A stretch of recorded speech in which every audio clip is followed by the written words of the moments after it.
এই সুবিধাবাদী চরিত্র আল্লাহ তাবারক ওয়া তাআলা পছন্দ করেন না। সুবিধাবাদী চরিত্রের শেষ পরিণতি অত্যন্ত দুঃখজনক হয়ে থাকে। সুবিধাবাদী চরিত্রের আখের হয় বেদীন অবস্থায়, ঈমান হারা অবস্থায়। এজন্য চরিত্রের সংশোধন উচিত, এবং এটি উচিত উলামা শ্রেণী থেকে। উম্মতের কর্ণধার, উম্মতের উলামা, উম্মতের খুতাবা, তাদের থেকেই হওয়া উচিত।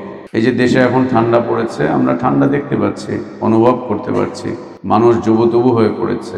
এই ঠান্ডার ব্যাপারে নবী সাল্লাল্লাহু আলাইহি ওয়াসাল্লাম বলেছেন, এটি হচ্ছে জাহান্নামের নিঃশ্বাস।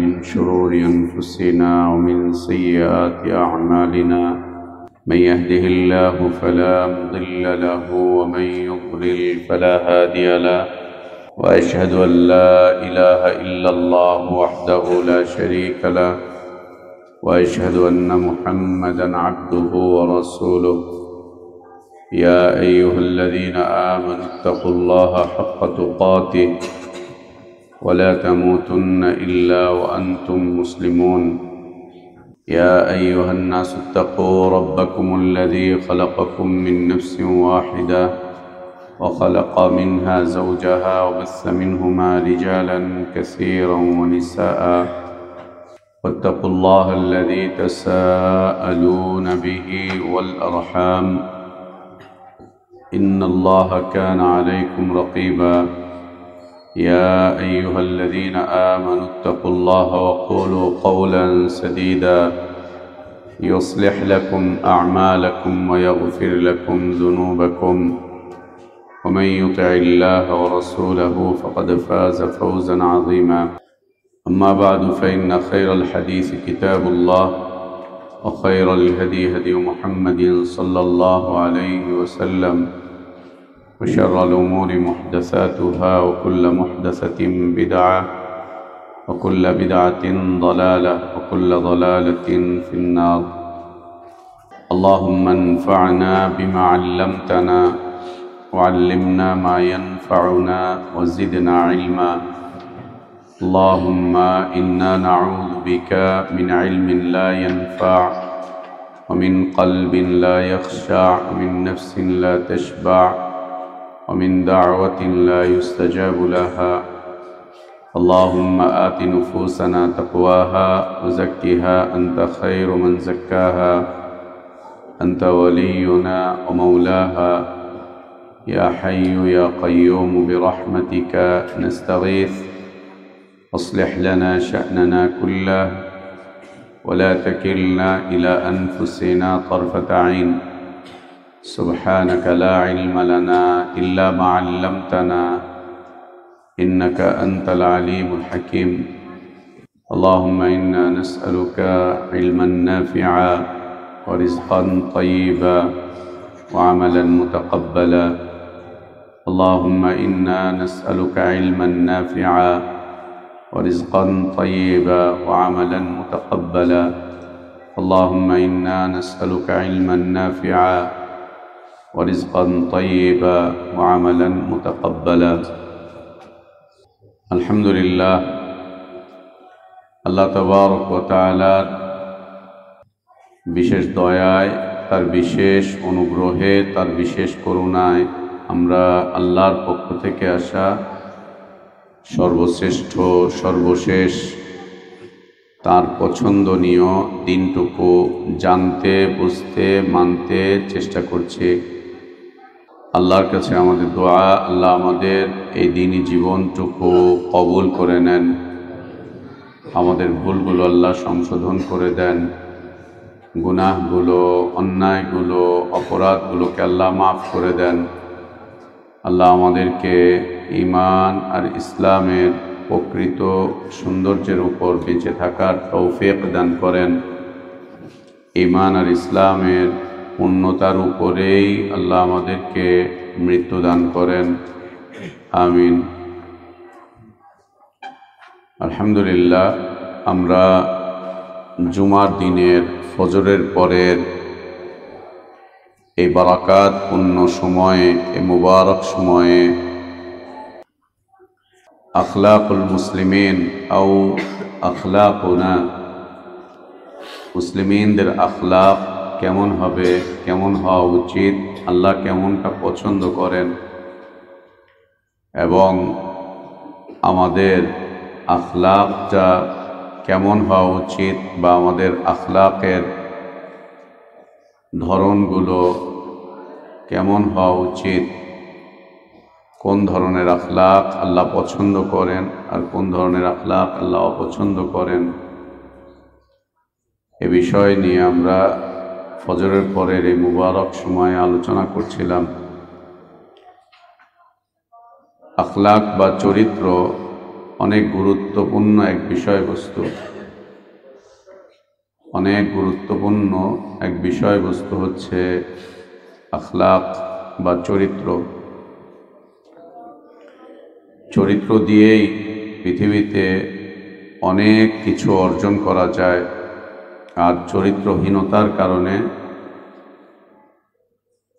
অনেক অর্জন বিনষ্ট হয়ে যায়, অনেক অর্জন বিনষ্ট হয়ে যাবে, হাতছাড়া হয়ে যাবে চরিত্র বিনষ্টের কারণে। আজ যেমন আমরা দেখতে পাচ্ছি মুসলিমিনদের গৌরবোজ্জ্বল ইতিহাস, মুসলিমিনদের অতীত, মুসলিমিনদের সব অর্জনগুলো এক এক করে বিনষ্ট হয়ে গিয়েছে, মুসলিমদের হাত থেকে ছুটে গিয়েছে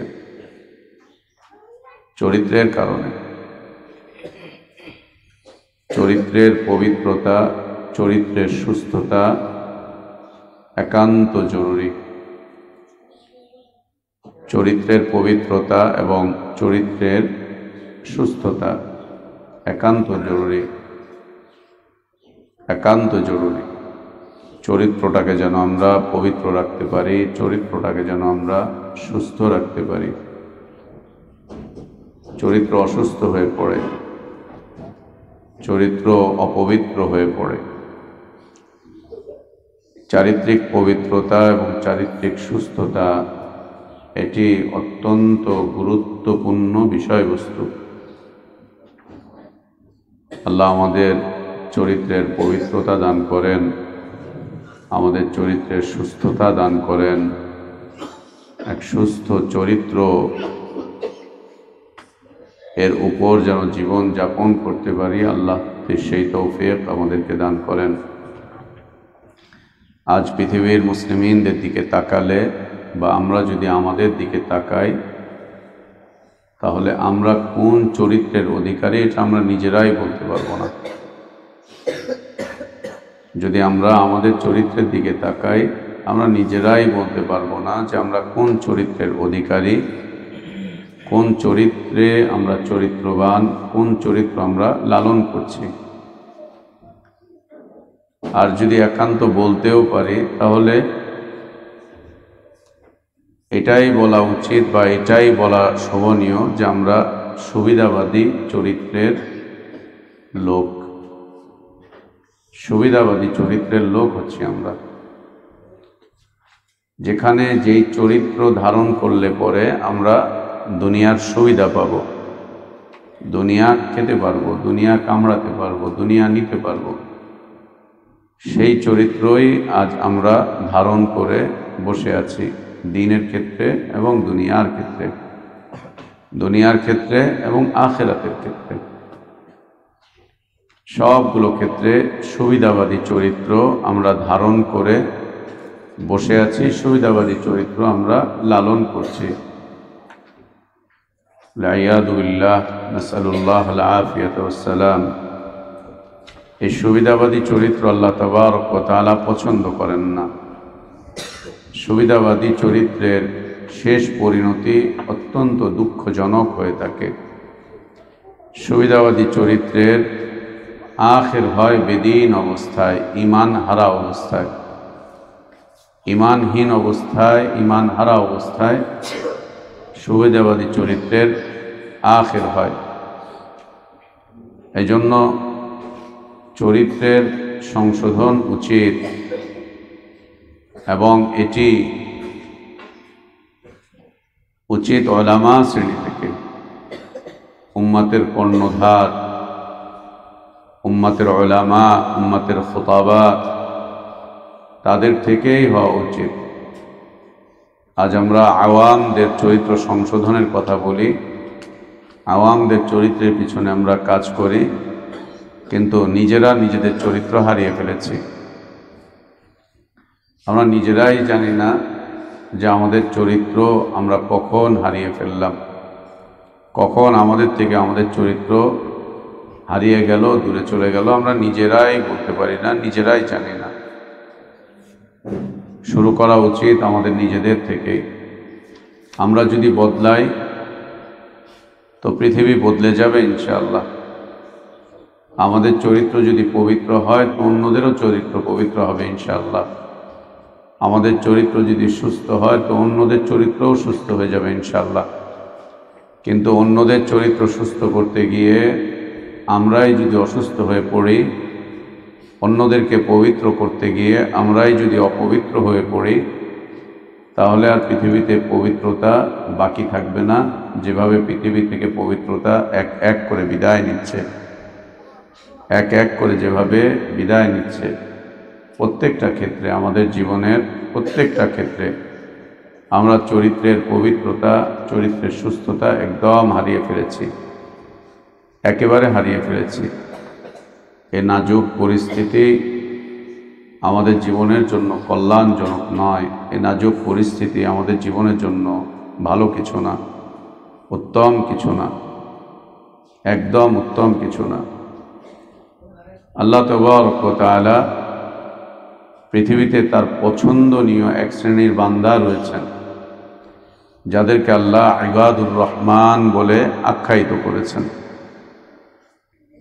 ইবাদুর রহমান বলে আল্লাহ তাবারক ওয়া তাআলা যাদেরকে আখ্যায়িত করেছেন, আখ্যা দান করেছেন। দুনিয়াতে এই ইবাদুর রহমানরাই হচ্ছে আল্লাহর সবচাইতে বেশি প্রিয়, সবচাইতে বেশি পছন্দনীয়, সবচাইতে মাহবুব ইবাদুর রহমানগণ। ইবাদুর রহমানগণ যেই যেই সিফাতের অধিকারী হবে, সেই সিফাতের মধ্যে হতে একটি সিফাত আমরা গত দার্সে আলোচনা করেছিলাম, ওয়ালা ইয়াজনুন, এরা জিনা ব্যভিচার করবে না। আর আল্লাহ তাবারক ওয়া তাআলা সূরা ইসরাতে বলেছেন, ওয়ালা তাকরাবুজ জিনা, তোমরা জিনার নিকটবর্তী হতে যেও না, জিনার কাছে যেতে যেও না, একদম জিনার কাছাকাছি তোমরা যেও না, জিনার নিকটবর্তী হয়েও না। জিনা তো করবেই না, তোমরা জিনার নিকটবর্তীও হতে যেও না। যদি কেউ জিনা করে তো আল্লাহ বলছেন, ওমাই ইয়াফআল যালিকা ইয়ালকা আসামা, এই পাপের বোঝা তাদেরকে বহন করতে হবে, এই পাপের প্রায়শ্চিত্ত তাদেরকে করতে হবে, এই পাপের ফলাফল তাদেরকে ভোগ করতে হবে। আর ফলাফল আল্লাহ তাবারক ওয়া তাআলা বলছেন, ইউদাআফ লাহুল আযাবু ইয়াওমাল কিয়ামা ওয়া ইয়াখলুদ ফীহি মুহানা। আল্লাহ তাবারক ওয়া তাআলা শাস্তিকে দ্বিগুণ এবং অনেক গুণ বাড়িয়ে দিবেন। শাস্তিকে আল্লাহ তাবারক ওয়া তাআলা দ্বিগুণ এবং অনেক গুণ বাড়িয়ে দিবেন কিয়ামতের দিন। দুনিয়াতে হয়তোবা এই কাজগুলো করে বেঁচে যেতে পারবে, আমরা হয়তোবা বেঁচে যেতে পারবো দুনিয়াতে, হয়তোবা বেঁচে যেতে পারবে দুনিয়াতে। মানুষ এই সমস্ত অসভ্যতা করে, এই সমস্ত পাপের মধ্যে ডুবে পড়ে, এই সমস্ত পাপ পঙ্কিলতায় নিজেদেরকে ডুবিয়ে দিয়ে দুনিয়ার শাস্তি থেকে হয়তোবা বেঁচে যেতে পারবে। অনেক জিনা করার পরেও দুনিয়াতে ওদের কোনো শাস্তি হয় না।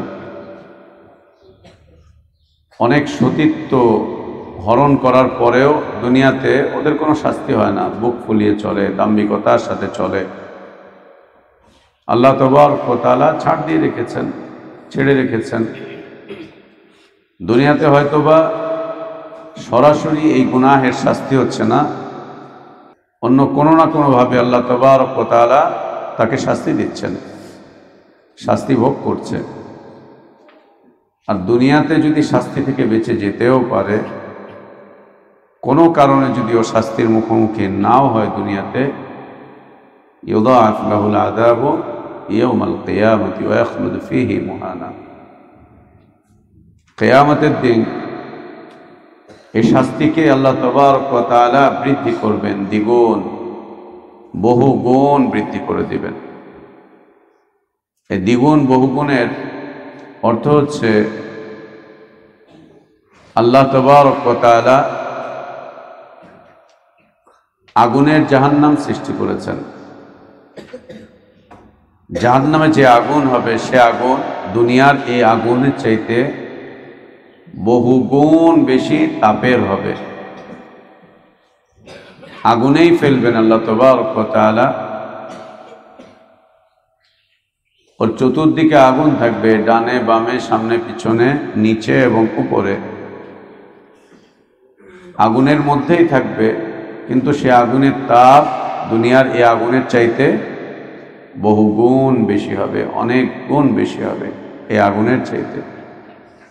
ঠিক একই রকম ঠান্ডার জাহান্নাম, সেই ঠান্ডা দুনিয়ার এই ঠান্ডার চাইতে বহুগুণ বৃদ্ধি পাবে, অনেক গুণ বেশি। এই যে দেশে এখন ঠান্ডা পড়েছে, আমরা ঠান্ডা দেখতে পাচ্ছি, অনুভব করতে পারছি, মানুষ যুবতবু হয়ে পড়েছে। এই ঠান্ডার ব্যাপারে নবী সাল্লাল্লাহু আলাইহি ওয়াসাল্লাম বলেছেন, এটি হচ্ছে জাহান্নামের নিঃশ্বাস। জাহান্নাম আল্লাহ তাবারক ওয়া তাআলার কাছে শ্বাস ছাড়ার অনুমতি চায়। বছরে 2 বার তাকে শ্বাস ছাড়ার অনুমতি দেওয়া হয়। একবার শ্বাস ছাড়লে পরে পুরো পৃথিবী ঠান্ডা হয়ে যায়, শীতল হয়ে যায়, কোনো কোনো অঞ্চলে তুষারপাত শুরু হয়, বরফ হয়ে যায়। আরেকবার শ্বাস ছাড়ার অনুমতি চায়, তো আল্লাহ তাবারক ওয়া তাআলা অনুমতি দেন, তো পুরো পৃথিবী উত্তপ্ত হয়ে ওঠে, গরম হয়ে ওঠে, অসহনীয় গরম, অসহ্য গরম। সেই গরমে এবং ঠান্ডায় পড়ে মানুষ অসুস্থ হয়ে পড়ে, অনেক মানুষ অসুস্থ হয়ে পড়ে এই অতিমাত্রায় গরম এবং অতিমাত্রায় ঠান্ডায় পড়ে। কিয়ামতের দিন আল্লাহ তাবারক ওয়া তাআলা জাহান্নামের তাপকে দুনিয়ার এই আগুনের তুলনায় অনেক বেশি দিয়ে সৃষ্টি করেছেন, সেটা বহন করবে এই অপরাধীরা, তারা বহন করবে। ঠিক একই রকম ঠান্ডা একেও অনেক গুণ বৃদ্ধি করবেন আল্লাহ তাবারক ওয়া তাআলা। সেখানেই থাকবে ওয়া ইয়াখলুদু ফীহি মুহানা, খুব লাঞ্ছিত অবস্থায়, অপমানিত অবস্থায়, অত্যন্ত নাজুক অবস্থায় সেখানে তারা প্রবেশ করবে, সেখানে তারা থাকবে।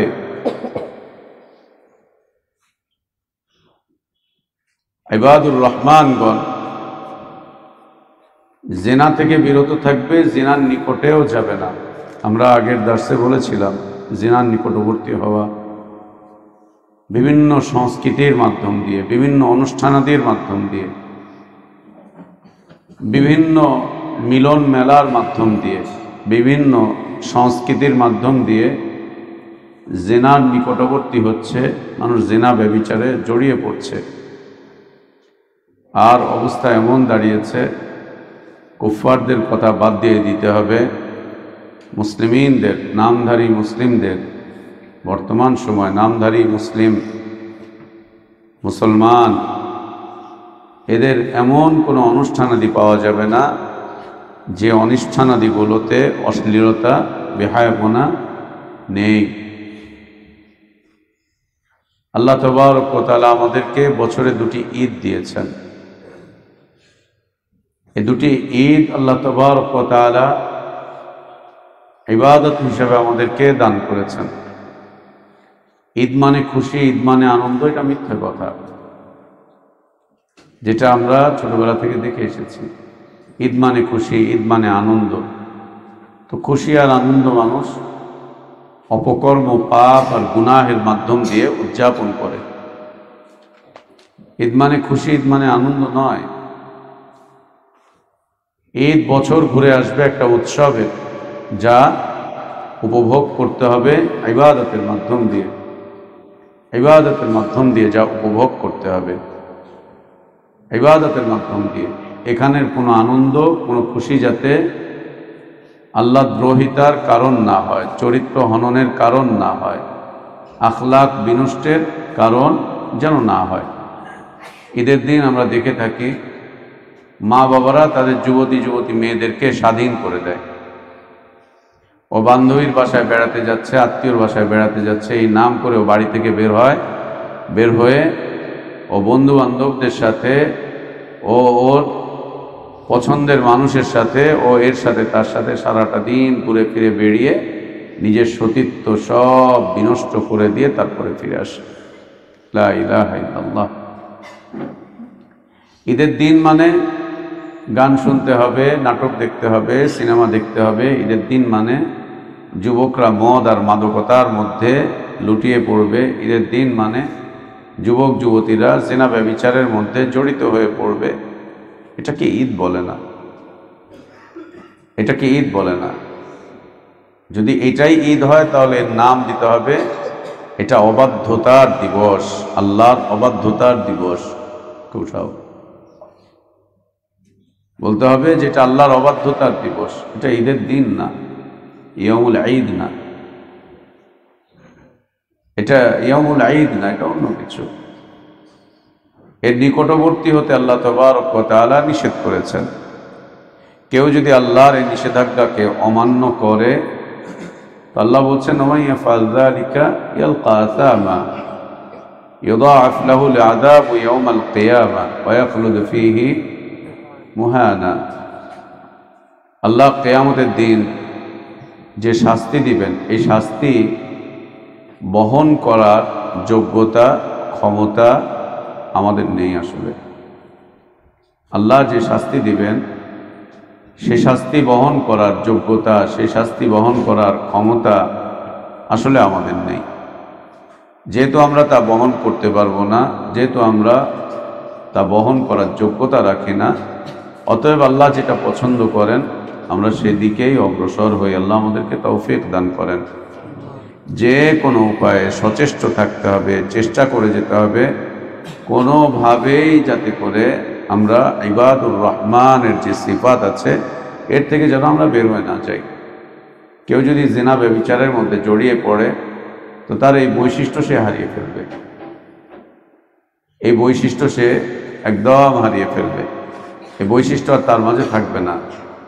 এবং গুনাহের বিষয়বস্তুগুলো এমন যে একটা গুনাহ দিয়ে শুরু হয়, এরপরে একের পর একটা ধারাবাহিকভাবে চলমান থাকে, একের পর এক ধারাবাহিকভাবে চলমান থাকে। কেউ যদি সিগারেট দিয়ে শুরু করে তার জীবন, একটা পর্যায়ে ও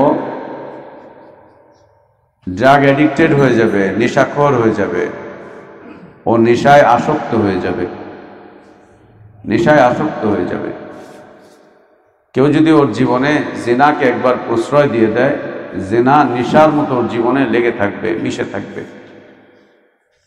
এখান থেকে বের হওয়াটা খুব কঠিন বিষয়বস্তু। একটা মাত্র রাস্তা খোলা রেখেছেন আল্লাহ তাবারক ওয়া তাআলা।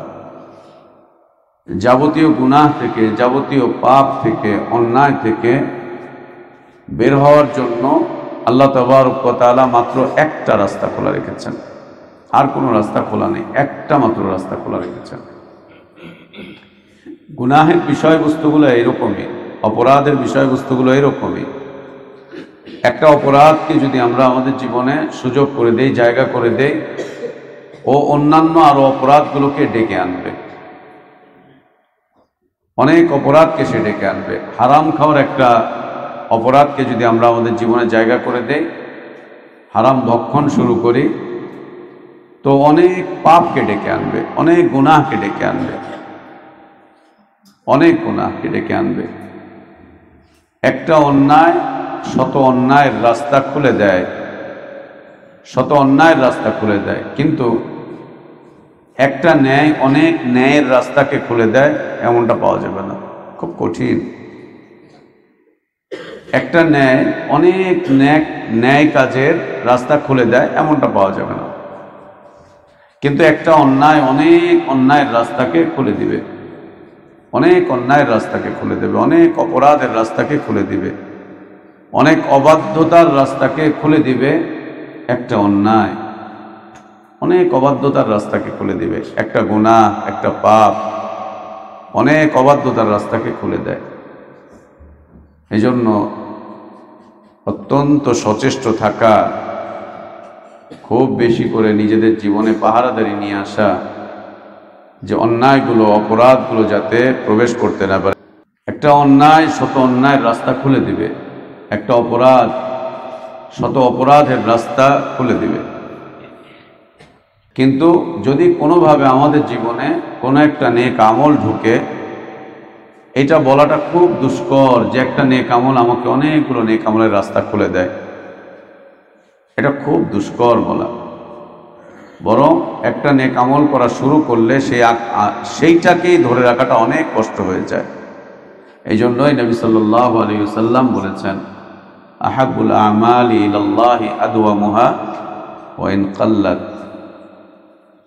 যে ইবাদত ধারাবাহিকতার সাথে চলমান থাকে সেটা আল্লাহ খুব পছন্দ করেন, যদিও সেটা অল্প হয়, যদিও সেটা কম হয়, ছোট আকারে হয়। যে কোনো নেক আমল শুরু করলে তার ধারাবাহিকতা আল্লাহ তাবারক ওয়া তাআলা খুব পছন্দ করেন, যদিও সেটা ছোট হয়, যদিও সেটা পরিমাণে কম হোক না কেন, তার ধারাবাহিকতা আল্লাহ তাবারক ওয়া তাআলা খুব পছন্দ করেন। আল্লাহ নবী সাল্লাল্লাহু আলাইহি ওয়া আলিহি ওয়াসাল্লামের অভ্যাস ছিল, তিনি যে আমলটা শুরু করতেন সেটার কখনোই ছাড়তেন না, সেটার কখনোই ছাড়তেন না। আমাদেরও উচিত যে সমস্ত নেক আমল আমরা একবার শুরু করেছি, আমরা যেন কোনোভাবে সেটাকে আমাদের জীবন থেকে বিদায় করে না দেই, আমাদের জীবন থেকে সেটাকে যেন আমরা কোনোভাবেই বের করে না দেই। একে যেন আমরা চলমান রাখি, একে যেন আমরা চলমান রাখি, একে যেন আমরা বন্ধ না করি, বন্ধ না করি। নেক আমল ধরে রাখা অনেক কষ্টের বিষয়, অনেক কষ্টের বিষয়। আমরা যারা ইলম অর্জন করেছি, লেখাপড়া করেছি ছোটবেলায়, ওস্তাদরা আমাদেরকে যে সমস্ত নসিহত করেছেন, শিক্ষামূলক কথাবার্তা বলেছেন, তা ধরে রাখা আমাদের জীবনে অনেক কষ্টসাধ্য বিষয় ছিল।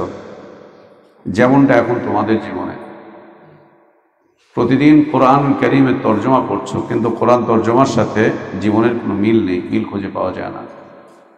প্রতিদিন আমরা আমাদের ক্লাসগুলোতে হাদিস পড়ছি, কিন্তু রাসূলুল্লাহ সাল্লাল্লাহু আলাইহি ওয়াসাল্লামের এই মুবারক হাদিসগুলোর সাথে আমাদের জীবন আমরা খুঁজেই পাচ্ছি না, মিল খুঁজে পাচ্ছি না। কেন পাচ্ছি না? এক হচ্ছে নেক আমল শুরু করাটাই অনেক কষ্টের, আমলে সালেহ শুরু করাটা অনেক কষ্টের, চাইলেই শুরু করতে পারবে না, শয়তান ওয়াসওয়াসা দিয়ে বিরত রাখবে। দ্বিতীয়ত, কোনোভাবে যদি আমরা শুরু করে দিতেও পারি আল্লাহর দয়ায়, আল্লাহর মেহেরবানিতে, আল্লাহর রহমতে, আল্লাহর ফদল এবং কারামে যদি আমরা শুরু করে দিতে পারি, একে ধরে রাখাটা আরো বেশি কষ্টের, একে চলমান রাখাটা আরো বেশি কষ্টের, আরো বেশি কষ্টের, অনেক বেশি। আমাদের এই ছোট্ট দিনী জীবনে কত মানুষকে হারিয়ে যেতে দেখেছি, কত মানুষকে সরে যেতে দেখেছি, কত মানুষকে দিন ছেড়ে দিতে দেখেছি, কত মানুষকে দিন বিক্রি করতে দেখেছি। এই ছোট্ট জীবনে, এই কয়েক বছরের জীবনে কত মানুষের অধপতন দেখেছি। ইলমের ক্ষেত্রে অধপতন, আমলের ক্ষেত্রে অধপতন, দাওয়াতের ক্ষেত্রে অধপতন, কত দেখেছি। তালিম তারবিয়াতের ক্ষেত্রে অধপতন, এবং এখনো কত দেখছি। আমরাও যে এর বাইরে তা কিন্তু না, এটা মনে করার সুযোগ নেই, আমরা এর বাইরে না। আমলে সালেহ শুরু করাটা অনেক কঠিন, শয়তান দিবে না আমলে সালেহ শুরু করতে। যদি আল্লাহ তাবারক ওয়া তাআলার ফদল এবং কারামের মাধ্যম দিয়ে আমরা কোনো একটা আমলে সালেহ শুরু করে দিতে পারি, তো এর উপরে ইস্তেকামত থাকতে দিবে না শয়তান। যে কোনো উপায়ে, অজুহাতে ও আমাদেরকে সেখান থেকে বের করে নিয়ে আসার চেষ্টা করবে। ও চেষ্টা করবে আমরা যাতে ইবাদুর রহমানের অন্তর্ভুক্ত না হতে পারি, ওর চেষ্টা প্রচেষ্টা অব্যাহত গতিতে চলতে থাকে, সবাই যাতে শয়তানের দাস হয়ে যেতে পারে, সবাই যাতে শয়তানের দাস হয়ে যেতে পারে, এটা তার অব্যাহত গতিতে চেষ্টা, অব্যাহত গতিতে প্রচেষ্টা শয়তানের, এটা থাকে। এমূল উসুল নেক আমল শুরু করা খুব কঠিন, আমলে সালেহ বুঝানো খুব কঠিন যে ভাই এটা নেক আমল, এটা শুরু করো শুরু করো। হ্যাঁ করছি করব, এ ওর উপরে ঠেলে দেয়, ও ওর উপরে ঠেলে দেয়, এ ওকে ধাক্কা দেয়, ও ওকে ধাক্কা দেয়, তুমি করো তুমি করো তুমি করো তুমি করো, এ ওকে বলে ও ওকে বলে। সুবহানাল্লাহ, শুরু করাটাই খুব কঠিন। আর যদি কোনোভাবে শুরু হয়েও যায়, ওইটা আর বেশিক্ষণ থাকে না, বেশি দিন আমাদের মাঝে থাকে না, ওইটা বন্ধ হয়ে যাচ্ছে, ওইটা বন্ধ হয়ে যাচ্ছে, বেশিক্ষণ থাকে না, বেশি দিন থাকে না, ওটা আপনা আপনি বন্ধ হয়ে যাচ্ছে। কে অলসতা দেখাচ্ছে, কে দুর্বলতা দেখাচ্ছে, কে এর বিপরীতমুখী কাজ করছে, তো এটা আস্তে করে বন্ধ হয়ে যাচ্ছে। যখনই বন্ধ হয়ে যাচ্ছে তখন ও আরো অনেকগুলো নেক আমলকে নিজের জীবন থেকে বের করে দিচ্ছে। একটা নেক আমল বন্ধ করে দেওয়া মানে অনেকগুলো নেক আমলের বন্ধ হয়ে যাওয়ার রাস্তা খুলে যাওয়া, খুলতে থাকবে, একদম খুলতে থাকবে, একাধারে খুলতে থাকবে, খুব খুলতে থাকবে। আল্লাহ তাবারক ওয়া তাআলা এটি খুব পছন্দ করেন, আমলের ধারাবাহিকতা। যা শুরু করেছি, যদি ইস্তেতাআত থাকে, আল্লাহ যদি তৌফিক দান করেন, তার কখনোই ছাড়বো না ইনশাআল্লাহ। এটা উস্তাদগণ, মুআল্লিমিনগণ এবং তালিবে ইলমগণ, মুদাররিসিনগণ এবং তালিবে ইলমগণ সবার জন্য এটি। যেটা শুরু করেছি সেটা বন্ধ করব না, যেটা শুরু করেছি সেটা ছাড়বো না, যেটা শুরু করেছি সেটা ছাড়বো না। উস্তাদগণ যেটা করবেন সেটা হচ্ছে দার্স তাদরিসের যে সৌন্দর্যগুলো ছিল, একে বন্ধ করা যাবে না, একে ধ্বংস করা যাবে না, একে নামানো যাবে না। নিজের একটু সুবিধা ভোগ করার জন্য কোনো নেক আমলকে বন্ধ করার সুযোগ নেই। নিজের একটু সুবিধা ভোগ করার জন্য, নিজের একটু আরাম আয়েশের জন্য আমরা আমাদের নেক আমল বন্ধ করে দিতে পারি না। মনে রাখতে হবে, দ্বীনের দার্স, তাদরিস, তালিম এটি কোনো চাকরি না, এটা কোনো চাকরি না, এটা দ্বীনের খিদমত, এটা অর্থ উপার্জনের বিষয় না, এটা দ্বীনের খিদমত। দুনিয়াতে যতদিন বেঁচে থাকবো এটি আমাদেরকে করেই যেতে হবে। তো যে কাজটা আমরা করব সেটা কেন সুন্দর করে করব না, যেটা আমরা করছি সেটা কেন দায়িত্বশীলতার সাথে করব না, সেটা কেন আমরা আমাদের দায়িত্ব মনে করে করব না। সালাত যেমন আমাদের দায়িত্ব, আমরা কেন একে সুন্দর করব না। তিলাওয়াত যেমন আমাদের দায়িত্ব, আমরা কেন একে সুন্দর করব না। অন্যান্য ইবাদতগুলো যেমন আমাদের দায়িত্ব, কেন আমরা একে সুন্দর করব না। আমরা ইলম অর্জন করছি, এটা আমাদের দায়িত্ব। আল্লাহ দয়া করে আমাদেরকে এদেশের অসংখ্য মানুষের মধ্য থেকে বাছাই করে তালিবে ইলম হওয়ার তৌফিক দান করেছেন, আলহামদুলিল্লাহ। একে কেন আমরা সুন্দর করব না, কেন একে আমরা উত্তম রাখবো না, ভালো রাখবো না, কেন একে আমরা চমৎকার রাখবো না। এবং ইলম অর্জনটা এটা আমাদের দায়িত্ব, আমরা এই দায়িত্বটাকে কেন দায়িত্ব হিসেবে নেব না। আমরা এই দায়িত্বটাকে কেন উশৃঙ্খলতার মধ্যে নিয়ে যাব, কেন উদ্ভ্রান্ততার মধ্যে নিয়ে যাব। চরিত্র এমন কেন করব যে আমার ইলম যা আমরা অর্জন করছি তার সাথে আমাদের চরিত্রের কোনো মিল নেই। তালিবে ইলমদের ইলমের সাথে তাদের চরিত্রের কোনো মিল খুঁজে পাওয়া যায় না। কেন পাওয়া যায় না, কেন পাওয়া যায় না? এই দায়িত্ব জ্ঞানহীন হওয়া এটা উচিত না, এটা ভালো কিছু না। যেন মিল থাকে আমাদের, আল্লাহ যেন সেই সুযোগ, সেই তৌফিক আমাদেরকে করে দেন। মনে রাখতে হবে হায়াত শেষ হয়ে যাচ্ছে, মনে রাখতে হবে জীবন পার করে ফেলছি, মনে রাখতে হবে যেই সময়টা পার করছি এটা আর আমরা ফিরে পাবো না। মনে রাখতে হবে আমাদের জীবনের প্রতিটা মুহূর্তের জন্য আল্লাহর কাছে আমাদেরকে হিসাব দিতে হবে। প্রতিটা মুহূর্তের জন্য আল্লাহর শাস্তির মুখোমুখি হতে হবে, আযাবের মুখোমুখি হতে হবে। জীবন তো পার করেই দিচ্ছি, সময় তো শেষ হয়েই যাচ্ছে, দিন শেষ হচ্ছে, মাস শেষ হচ্ছে, বছর শেষ হচ্ছে, যুগ শেষ হচ্ছে, শতাব্দী শেষ হয়ে যাচ্ছে। ধীরে ধীরে আমাদের জীবনের সমাপ্তি ঘটছে, চলেই যাচ্ছি দুনিয়া থেকে। কেন কিছু নিয়ে যাব না? কেন কিছু নিয়ে যাব না? চলেই যাচ্ছি দুনিয়া থেকে, নিয়ে যাব না কেন কিছু? খালি হাতে কেন যাব আল্লাহর কাছে? একদম খালি হাতে কেন আল্লাহর কাছে যাব? খালি হাতে কেন নিয়ে যাব না কিছু? চেষ্টা তো হওয়া উচিত যে আমরা কিছু নিয়ে যাব আল্লাহর কাছে। কিন্তু শয়তান ওর প্রচেষ্টা অব্যাহতভাবে চালিয়ে যাচ্ছে, যাতে করে আমরা আমাদের কোনো পাথেয় সংগ্রহ করতে না পারি। তো ইবাদুর রহমানগণ, তাদের যে বৈশিষ্ট্যগুলো আল্লাহ যা তাদেরকে দান করেন, যেটি আল্লাহর খুব পছন্দনীয়, এই বৈশিষ্ট্যগুলোর উপরে যাতে করে তারা অটল অবিচল থাকতে না পারে, এই জন্য শয়তান তাদেরকে তাদের সিফাত বিরোধী অনেকগুলো পাপের মধ্যে জড়িয়ে দেয়। তার মধ্যে হতে একটি হচ্ছে জিনা, ব্যভিচার। জিনা, ব্যভিচার এর মধ্যে যখন জড়িয়ে পড়ে, তো এই পাপের বোঝা বহন করতে হবে, এবং এর বোঝা আল্লাহ তাবারক ওয়া তাআলা অনেক গুণ বাড়িয়ে দিবেন কিয়ামতের দিন, যা মানুষ বহন করতে সক্ষম হবে না। কিন্তু তারপরেও তাকে বোঝা বহন করতে হবে। সক্ষম হবে না, তারপরেও তাকে বোঝা বহন করতে হবে। এবং এই সমস্ত গুনাহের কাজ, পাপের কাজ, শয়তানের দাসত্বের কাজগুলো থেকে বিরত থাকার, বের হয়ে আসার একটাই মাত্র রাস্তা আল্লাহ রেখেছেন, সেটি হচ্ছে তওবা। ইল্লা মান তাবা। অনেক দিন জিনা করেছে, অনেক হত্যাকাণ্ড ঘটিয়েছে, অনেক পাপের মধ্যে জড়িয়ে পড়েছিল, এখান থেকে বের হওয়ার একটা মাত্র রাস্তা, সেটি হচ্ছে তওবা। একটা মাত্র রাস্তা, সেটি হচ্ছে তওবা। একটা মাত্র রাস্তা, সেটি হচ্ছে তওবা।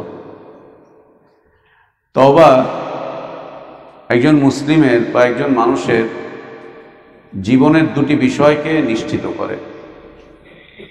একটা হচ্ছে দুনিয়ার জীবনের পবিত্রতা, আর একটা হচ্ছে আখিরাতের জীবনে আল্লাহর আযাব থেকে বেঁচে যাওয়া। এই দুটি বিষয়কে নিশ্চিত করবে তওবা। একটি হচ্ছে দুনিয়ার জীবনের পবিত্রতা নিশ্চিত করবে, পবিত্রতা নিশ্চিত করবে। যে ব্যক্তি তওবা করবে, এই তওবা তার দুনিয়ার জীবনের পবিত্রতাকে নিশ্চিত করবে, সে পবিত্র হয়ে যাবে। মানুষ তাকে অপবিত্র বলুক, খারাপ বলুক, মন্দ বলুক, বলতে পারে, এটা মানুষের বিষয়, এটা মানুষের বিষয়। মানুষ তাকে অপবিত্র বলতে পারে, খারাপ বলতে পারে, চরিত্রহীন বলতে পারে, মানুষ তার অতীত নিয়ে অনেক ঘাটাঘাটি করতে পারে, কিন্তু সে পবিত্র হয়ে যাবে। আল্লাহ তাকে পবিত্র করে ফেলবেন, আল্লাহ তাকে পবিত্র করে ফেলবেন। মানুষ তাকে নিয়ে নানান মন্তব্য করতেই পারে, মানুষ তার অতীতের রেকর্ডগুলো তার সামনে তুলে ধরতে পারে, অতীতের রেকর্ডগুলো মানুষ সমাজে ছড়িয়ে দিয়ে তার সম্মান বিনষ্ট করার চেষ্টা করে যেতে পারে। এটা মানুষের কাজ, মানুষ করবে, শয়তান মানুষকে দিয়ে এগুলো করাবে। মানুষ যে যাই মন্তব্য করুক না কেন, আল্লাহ তাকে পবিত্র বানিয়ে দিবেন, আল্লাহ তাকে পবিত্র বানিয়ে দিবেন। যে যা মন্তব্য করুক না কেন, আল্লাহ তাকে পবিত্র বানিয়ে দিবেন। যদি তওবা করে, তওবা করার পরে এই তওবার উপরে যদি অটল অবিচল থাকে, বাকি জীবনটা সে পবিত্রই থাকবে দুনিয়াতে, বাকি জীবন সে পবিত্র থাকবে দুনিয়াতে। আল্লাহ তাকে পবিত্র করে দিবেন, তার চোখে পবিত্রতা এনে দিবেন, তার জবানে পবিত্রতা এনে দিবেন, তার শ্রবণ শক্তিতে আল্লাহ পবিত্রতা এনে দিবেন, তার হাতে আল্লাহ পবিত্রতা এনে দিবেন, তার পায়ে আল্লাহ পবিত্রতা এনে দিবেন। তওবার মাধ্যম দিয়ে দুনিয়ার জীবনটা পবিত্রতার নিশ্চয়তা পেয়ে যায়। যদি এর উপরে কেউ অটল থাকতে পারে, অবিচল থাকতে পারে, তার দুনিয়ার জীবনটা পবিত্র হয়ে যাবে, আল্লাহ পবিত্র করে দেবেন তার দুনিয়ার জীবন। তার অর্থনীতিকে আল্লাহ পবিত্র করবেন, তার পরিবার নীতিকে আল্লাহ পবিত্র করবেন, তাকে আল্লাহ পবিত্র রিজিক দান করবেন, সব কিছুতে আল্লাহ পবিত্রতা এনে দিবেন। আল্লাহ যেন তাই আমাদের জন্য করেন, পবিত্রতার মুআমালাই যেন আল্লাহ আমাদের সাথে করেন। আমরা আসলে পবিত্র জীবন পাই না, তার কারণ আমরা খাঁটি তওবা করতে জানি না, খাঁটি তওবা করতে পারিও না, খাঁটি তওবা করতে পারি না, খাঁটি তওবা করতে জানিও না, খাঁটি তওবা করতে আমরা শিখিনি, একদম শিখিনি। না শেখার কারণে, না করার কারণে, না জানার কারণে আমাদের জীবন থেকে অপবিত্রতাগুলো বের হচ্ছে না। শত তওবা করছি তাও অপবিত্রতা বের হচ্ছে না, শত তওবা করেও অপবিত্রতা বের হচ্ছে না আমাদের জীবন থেকে। অপবিত্রতা লেগেই থাকছে চতুর্দিক থেকে, এবং এত অপবিত্রতা লেগে থাকছে যে জীবনের সব কিছুতে অপবিত্রতা চলে আসছে। আল্লাহ স্ত্রী দিয়েছেন তো ওতে অপবিত্রতা, সন্তান দিয়েছেন তাতেও অপবিত্রতা, আল্লাহ কিছু ধন দৌলত দিয়েছেন তাতে অপবিত্রতা, কিছু সামাজিক মর্যাদা দিয়েছেন তাতেও অপবিত্রতা, কিছু দিনী কাজ করার তৌফিক দিয়েছেন তো তার মধ্যেও অপবিত্রতা, কিছু দিনী কাজ করার আল্লাহ তৌফিক দিয়েছেন, এই দিনী কাজের মধ্যেও অপবিত্রতা, অনেক অপবিত্রতা দিনী কাজের মধ্যে। রিয়া চলে আসতেছে, লৌকিকতা চলে আসতেছে, ইখলাস বিনষ্ট হচ্ছে, সুন্নাহ বহির্ভূত হচ্ছে, আখিরাতের লক্ষ্য উদ্দেশ্য বরবাদ হয়ে যাচ্ছে। এগুলো দিনী কাজের অপবিত্রতা। কিছু দিনী কাজ করার আল্লাহ তৌফিক দিয়েছেন তো এটা অপবিত্রতা দিয়ে ভরে যাচ্ছে, অপবিত্রতা দিয়ে ভরে যাচ্ছে। কোনো দিনই কাজ করতে পারছি না, কিন্তু মানুষের কাছে প্রচার করে বেড়াচ্ছি, হম্বি দম্বি করছি, ব্যাপকতা দেখাচ্ছে, কোনো দিনই কাজ হচ্ছে না, কিন্তু একে আমরা মানুষের সামনে তুলে ধরছি যেটা বিশাল কাজ, অনেক বড় কাজ, অনেক বড় কিছু। এর জন্য আল্লাহর কাছে শাস্তি পেতে হবে, এর জন্য আল্লাহর কাছে শাস্তি পেতে হবে, অনেক শাস্তি পেতে হবে, অনেক বেশি আল্লাহর কাছে শাস্তি পেতে হবে। কিছু দিনী কাজ করার আল্লাহ তৌফিক দিয়েছেন, তো এই দিনী কাজের বদলা আমরা দুনিয়াতে মানুষের থেকে নিয়ে নিচ্ছি, খুব নিয়ে নিচ্ছি। উম্মাহকে কিছু নসিহত করার আল্লাহ তৌফিক দিয়েছেন, তো এই নসিহতের বদলা আমরা নিয়ে নিচ্ছি। এক জায়গায় যাব ওয়াজ করতে, তো তাদের থেকে মোটা অঙ্কের টাকা নিয়ে নিব। দিনী কাজ করার আল্লাহ তৌফিক দিয়েছেন, তো আমরা এই কাজটুকু নষ্ট করে ফেলছি, বরবাদ করে ফেলছি, শেষ করে ফেলছি। কিছু তৌফিক আল্লাহ দিচ্ছেন তো আমরা একে বরবাদ করে ফেলছি, কিছু সুযোগ আল্লাহ দিয়েছেন তো আমরা একে একদম নষ্ট করে ফেলছি, একদম অপবিত্র করে ফেলছি, খুব অপবিত্র করছি আমরা, অনেক বেশি অপবিত্র করছি। তওবার মাধ্যম দিয়ে আল্লাহ তাবারক ওয়া তাআলা তার বান্দাদের জীবনে পবিত্রতা এনে দেন, দুনিয়ার জীবনটা পবিত্রতা নিশ্চয়তা পায়। বাকি যে জীবন, যে কদিন বেঁচে থাকবে অপবিত্র থাকতে পারবে, পবিত্রতার নিশ্চয়তা পাবে। আল্লাহ তাকে পবিত্রতা দিবেন যদি সে তওবার উপরে অটল অবিচল থাকে। আর যদি তওবাটা নিছক তওবা হয়, যদি তওবাটা সাধারণ তওবা হয়, যদি তওবাটা আনুষ্ঠানিকতার কারণ হয়, যদি তওবাটা লৌকিকতার হয়, যদি তওবাটা মানুষ দেখাবার জন্য হয়, তাহলে এই তওবার মাধ্যম দিয়ে জীবনে অপবিত্রতা আরও বাড়তে থাকবে। তওবা যদি লৌকিকতার জন্য হয়, তওবা যদি ইখলাস বিরোধী হয়, তওবা যদি রিয়ার জন্য হয়, তওবা যদি দুনিয়ার কিছু পাওয়ার জন্য হয়, তওবার উদ্দেশ্য যদি নিছক কিছু হয়, আমরা যদি তওবার উদ্দেশ্য না বুঝি, যদি তওবার উদ্দেশ্য বিরোধী কাজ আমরা করি, তাহলে এর মাধ্যম দিয়ে জীবনে অপবিত্রতা আরও বাড়তে থাকবে, আরও বাড়তে থাকবে।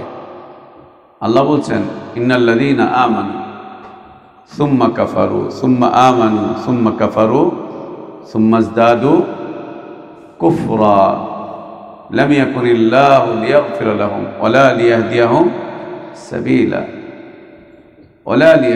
সাবিলা বাশশিরিল মুনাফিকিন বিআন্না লাহুম আযাবান আলীমা। তওবা করা, বিশুদ্ধভাবে তওবা করা, তওবা করা জেনে বুঝে তওবা করা, তওবা করা তওবার বিষয়বস্তু বুঝে তওবা করা, তওবা করে তওবার উপরে অটল অবিচল থাকা, তবেই আল্লাহ তাবারক ওয়া তাআলা দুনিয়ার জীবনের পবিত্রতার নিশ্চয়তা দিবেন, পবিত্রতা নিশ্চিত হবে। আর তওবার মাধ্যম দিয়ে আখিরাতের জীবন, আযাব মুক্ত হওয়ার, আযাব থেকে বেঁচে যাওয়ার নিশ্চয়তা দেয় তওবা। আখিরাতে আল্লাহর আযাব থেকে বাঁচা যাবে তওবার মাধ্যম দিয়ে। আল্লাহ বলছেন ইল্লা মান তাবা, তবে যে ব্যক্তি তওবা করবে, তওবার উদ্দেশ্য যে ব্যক্তি পুরো করবে, তওবার উপরে যে ব্যক্তি অটল অবিচল থাকবে, ও আমানা, ঈমান নবায়ন করবে, ঈমান নবায়ন করবে, ঈমানকে মজবুত করবে, ঈমানের উপরে অটল অবিচল থাকবে, ও আমিলা আমালান সালিহান, এবং আমলে সালেহ করবে, আমলে সালেহ করবে, নেক আমল করবে। বান্দার নেক আমল সবচাইতে বেশি ক্ষতিগ্রস্ত হয় রিয়ার মাধ্যম দিয়ে, সবচাইতে বেশি ক্ষতিগ্রস্ত হয় রিয়ার মাধ্যম দিয়ে। আমলে যদি ইখলাস না থাকে, সেই আমলে যত সুন্নাহ থাকুক আল্লাহ তার কোনো প্রতিদান দিবেন না। সুন্নার পদ্ধতিতে আমল করছে কিন্তু সে আমলে ইখলাস নাই, লিল্লাহিয়াত নেই, রিদাল্লাহ এটি নাই সেই আমলে। সে আমল যতই সুন্দর হোক না কেন আল্লাহ তাবারক ওয়া তাআলা তার কোনো প্রতিদান দিবেন না, বরং তার প্রতিদান হবে জাহান্নাম, তার প্রতিদান হবে আল্লাহর আযাব, তার প্রতিদান হবে আল্লাহর শাস্তি, আল্লাহর শাস্তি। আমল যেন আল্লাহর জন্য হয়, ও আমিলা আমালান সালিহান, আমলটা যেন আল্লাহর জন্য হয়, যেন আল্লাহর জন্যই করি, যা করছি যেন আল্লাহর জন্য করি। ইলম অর্জন করছো আল্লাহর জন্য করো, ইলম অর্জন করছো তো আল্লাহর জন্য ইলম অর্জন করো, আল্লাহর সন্তুষ্টির জন্য ইলম অর্জন করো। ইলমের এই পথে সময় বের করছো তো আল্লাহর জন্য করো, আল্লাহর জন্য করো, ইখলাসের সাথে করো, ইখলাসের সাথে করো। আর আমরা যারা শিক্ষকতা করছি, শিক্ষকতার এই সৌভাগ্যবান পেশার সাথে আমরা যারা জড়িত আছি, সাআদাতের এক জীবন, দ্বীনের শিক্ষকতার জীবন, এটা সৌভাগ্যের জীবন। দুনিয়াতে এত বড় সৌভাগ্যের আর কোনো কাজ আছে বলে আমরা জানি না, আর কোনো কাজ আছে বলে আমরা জানি না। আল্লাহ একে আহসান বলেছেন, ওমান আহসানু কাওলান মিম্মান দাআ ইলাল্লাহ। এর চাইতে আহসান কোনো কাজ আছে বলে আমরা জানি না দুনিয়াতে। সেটা হচ্ছে দ্বীনের শিক্ষকতা, কোরআনের শিক্ষকতা, সুন্নাহর শিক্ষকতা। এর চাইতে উত্তম কাজ দুনিয়াতে আর আছে বলে আমরা জানি না, আমাদের জানা নাই। আল্লাহ একে সর্বোত্তম কাজ হিসেবে আখ্যায়িত করেছেন, সবচাইতে দামি কাজ হিসেবে আখ্যায়িত করেছেন। কেন আমরা একে নষ্ট করব? কি জন্য আমরা একে প্রতিদান শূন্য করব? কি জন্য আমরা একে বরবাদ করব? কি জন্য আমাদের এই আমলটুকু, এই কাজটুকু কবুলিয়াতের যোগ্যতা হারাবে? কেন হারাবে? কি জন্য হারাবে? কি জন্য?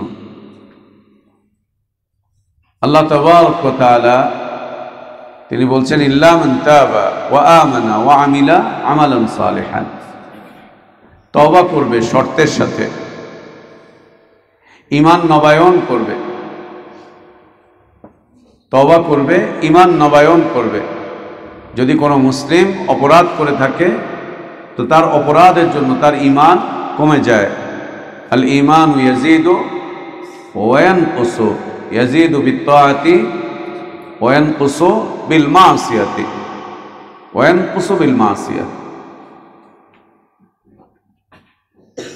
যদি কোনো মুসলিম অপরাধ করে সে যেন তওবা করে, খাঁটি তওবা করে, আর ওয়া আমানা ঈমান নবায়ন করে। ঈমান কমে গিয়েছে, ঈমান যেন সে আবার বৃদ্ধি করে। ঈমান বৃদ্ধির মাধ্যম হচ্ছে বিত্তাআহ, বিত্তাআহ, আল্লাহর দাসত্বের মাধ্যম দিয়ে, আনুগত্যের মাধ্যম দিয়ে, ইতাআতের মাধ্যম দিয়ে সে যেন তার ঈমানকে আবার মজবুত করে নেয়, ঈমানকে যেন আবার পরিপূর্ণ করে নেয়, ঈমানকে যেন আবার সুন্দর করে নেয়, ঈমানকে যেন আবার চমৎকার করে নেয়। বিত্তআ, যা কমে গিয়েছিল তা যেন সে আবার পুরো করে। ঈমান কমতেই পারে, কমে যেতে পারে যে কোনো সময়। কমে গেলে আমরা যেন একে কমতির দিকে ঠেলে না দেই, কমে গেলে যেন আমরা একে নিচের দিকে ধাক্কা না মারি, একে যেন আমরা আবার ফিরিয়ে আনি আগের জায়গায়। সে হচ্ছে ঈমান নবায়নের মাধ্যম দিয়ে। ঈমান নবায়ন হবে কিসের? বিত্তআ। আর যদি কুফরি অবস্থায় কেউ এই কাজগুলো করে থাকে, তাহলে সে কুফরি থেকে তওবা করবে, কুফরি থেকে তওবা করবে এবং ঈমান আনয়ন করবে, ঈমানের সাক্ষ্য প্রদান করবে, ইসলামের সাক্ষ্য প্রদান করবে, আল্লাহর দ্বীনের মধ্যে প্রবেশ করবে। আল্লাহর দ্বীনে প্রবেশ করে আমলে সালেহ করা শুরু করে দিবে, আমলে সালেহ করা শুরু করে দিবে।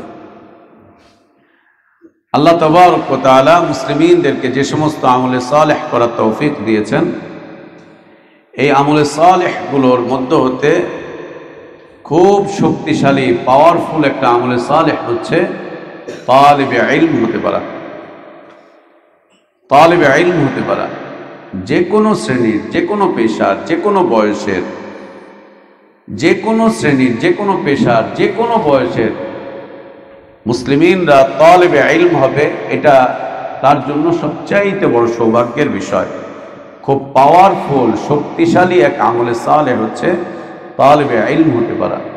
কেন? নফল সালাত আদায় করছি, এটা আমার নিজের জন্য। নফল সিয়াম পালন করছি নিজের জন্য, যাকাত দিচ্ছি নিজের জন্য, হাজ করছি নিজের জন্য, কোরবানি করছি নিজের জন্য। এই যে ইবাদতগুলো আমরা করি, সালাত, সিয়াম, হাজ, যাকাত, কোরবানি, দোয়া, প্রার্থনা, সাদাকা, এগুলো সব নিজের জন্য করছি। এ দিয়ে হয়তোবা নিজে নাজাত পাবো, এ দিয়ে হয়তোবা নিজের জন্য কিছু করতে পারবো। আর যদি আমরা সত্যিকার অর্থে তালিবে ইলম হতে পারি, ইলম অর্জন করতে পারি, তো সাদাকা জারিয়ার রাস্তা খুলে গেল, সাদাকা জারিয়ার রাস্তা খুলে গেল। সালাত আদায় করছি, মরে যাওয়ার পরে এটার সওয়াব শেষ। সিয়াম পালন করছি, এটার সওয়াব শেষ। যাকাত দিচ্ছি, এটার সওয়াব শেষ। সাদাকা করছি, এটার সওয়াব শেষ। আল্লাহর রাস্তায় জিহাদ করেছে, এটার সওয়াব শেষ। ওই পর্যন্তই শেষ হয়ে গেল, ওই পর্যন্তই বন্ধ হয়ে গেল। তালিবে ইলম হতে পেরেছে, তো সাদাকা জারিয়ার রাস্তা শুরু হলো, সাদাকা জারিয়ার রাস্তা শুরু হলো। কিয়ামত পর্যন্ত এর ধারাবাহিকতা চলতে থাকবে, তো আল্লাহ তাবারক ওয়া তাআলা এর ফলাফল আমাদেরকে দান করতে থাকবেন। দ্বিতীয়ত, তালিবে ইলম হওয়ার দ্বিতীয় মর্যাদা, দ্বিতীয় ফজিলত হচ্ছে এটা উম্মাহকে সংশোধনের কাজে লেগে যাবে। অনেক মানুষের জন্য এটা কাজে লাগবে। আল্লাহ অনেক মানুষের নেক আমলগুলো তোমাকে আমাকে দান করবেন। অনেক মানুষের নেক আমল আল্লাহ আমাদেরকে দান করবেন। অনেক মানুষের নেক আমলের সওয়াব আল্লাহ আমাদেরকে দান করবেন। হাজার হাজার লক্ষ লক্ষ মানুষের নেক আমলের সওয়াব আল্লাহ আমাদেরকে দান করবেন। সহিহ বুখারী পড়ে যত মানুষের আকীদা আমল সংশোধন হয়েছে, কিয়ামত পর্যন্ত যত মানুষ এই হাদিসগুলোর উপরে আমল করবে, নবী সাল্লাল্লাহু আলাইহি ওয়াসাল্লামের এই সবগুলো মানুষের সওয়াব আল্লাহ তাবারক ওয়া তাআলা ইমাম বুখারী রাহিমাহুল্লাহকে দান করবেন। একই রকম ইমাম মুসলিমকে দান করবেন, একই রকম অন্যান্য মুহাদ্দিসিনকে দান করবেন আল্লাহ তাবারক ওয়া তাআলা রাহিমাহুমুল্লাহ আজমাইন। আল্লাহ দান করবেন। ব্যক্তিগত ইবাদত এটি নিজের কাজের লাগে, আর ইলম অর্জন, তালিবে ইলম, এটি নিজের জন্য যেমন লাগে, এটি উম্মাতের জন্য ব্যাপক কাজে লেগে যায়। অনেক কাজে লাগে, অনেক কাজে লাগে উম্মাতের জন্য, অনেক বেশি কাজে লাগে। একজন আলিম একটা বিশাল জনপদের মানুষের ঈমানের হেফাজতের বিষয়বস্তুর শিক্ষা দেয়, ঈমানের রক্ষা কবচ মানুষের কাছে জানিয়ে দেয়। একজন আলিম, একজন দ্বীনি শিক্ষায় শিক্ষিত ব্যক্তি। আবারও বলছি, মনে রেখো, তোমার যে সমস্ত, আমার যে সমস্ত ইবাদতগুলো রয়েছে, এগুলো আমাদের নিজেদের কাজে লাগে, নিজেদের জন্য। আর তালেবে ইলম হওয়া, এটা নিজের জন্য যেমন, এটা গোটা উম্মাতের জন্য একইভাবে কাজ করে, গোটা উম্মাতের জন্য একইভাবে কাজ করে, গোটা উম্মাতের জন্য কাজ করে। এ অনেক বড় পাওয়া, এটি অনেক বড় বিষয়বস্তু এটি।